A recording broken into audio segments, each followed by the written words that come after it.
మకర రాష్ట్రం అనగానే అందరికి తెలుసండి. పడుకో. జై గురుదేవ్. సంక్రాంతి పండగ అంటేనే కార్బోహైడ్రేట్స్ పండగ.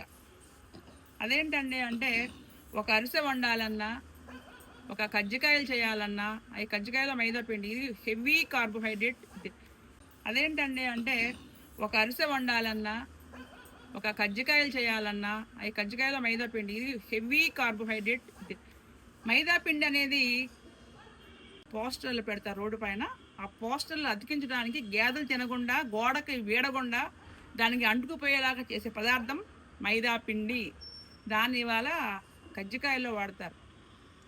మళ్ళీ దాన్ని నూనెలో రోస్టు, దాని లోపల మళ్ళీ బొంబాయి రవ్వ, లోపల గోలే, మధ్యలో గోలే, బయట ఏగేది కూడా గోలే, చెక్కడాలు, జంతికలు అన్ని కార్బోహైడ్రేట్సే.